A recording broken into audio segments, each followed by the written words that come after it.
саламаттуу эжкелер. Биз азыр мына Gamma программасы боюнча кыскача айтып кетсем, бул жерде биз ноутбуктан chatgpt.com сайтынан кирип, ушу жерден новый документтен биз мындай запрос берсек болот. Мисалы 5-класс үчүн геометрия фигуралар темасында слайд даярдоого даяр текст бер, ал жөнөкөй болсун, ар бир сайтта 12 слайддан кем болбосун деп запрос берсек, бизге ар бир слайдка мындай немен берет экен, текст даярдап берди. Ушу текстти көчүрүп алып, Gamma сайтына кирип, биз регистрация болуп, ушу жерден неме кылсак болот, сайтты түзөбүз. Жаңы сайтка кирип, мына кыргызча түзүш керек болгон үчүн мен мына жерде текстти тандадым. Андан кийин бул жерде традиционный деп тандап алып, мына жерге текст таштадым. Текстти таштап, ашыкча жерлерин өчүрүп салабыз. Ушу жерден өчүрүп салсак болот. Бул жерде мисалы тема ушундай болсун, экинчи слайд ушундай кетсин деп текшерип чыгабыз дагы. Андан кийин бул жерде дагы керексиз жерин өчүрүп салабыз. Мына жерде ушу менин койгон текстти гана пайдаланып жаза бер деп айттым. Мен жана азыр генерация кылып ушу жерден слайд жаза берет.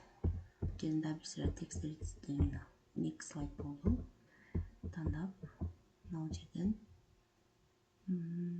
немесин тандасак болот. Стилин, бул жерде сүрөтүнөн иллюстрация деп тандап койсок болот. Тандап, мына бул жерде 10 кредит беребиз деп турат. Генерацияны басам. Азыр мага бул жерден автоматтык түрдө түз берет.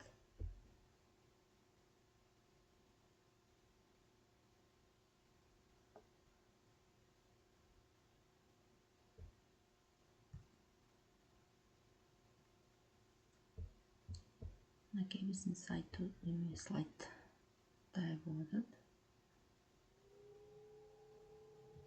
Бул жерде сүрөттөрдү өзү генерация кылып түз берип атат.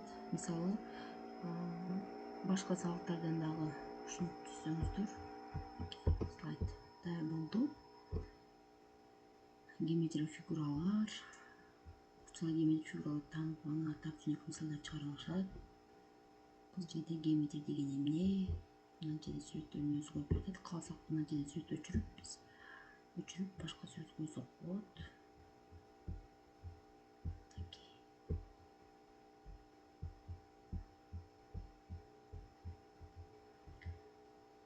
Биз экраныбыз чоңуйуп калды. Башка неме өзгөртөм десеңиздер, мына жерден өзгөртсөңүздөр болот.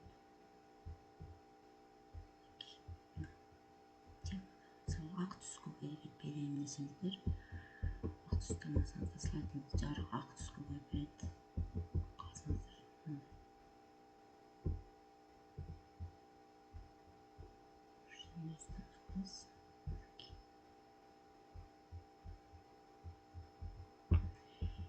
ушуну жасаган слайдты ушу жерден оңдоп алып, бул жерден тексттерди өчүрүп оңдой беребиз.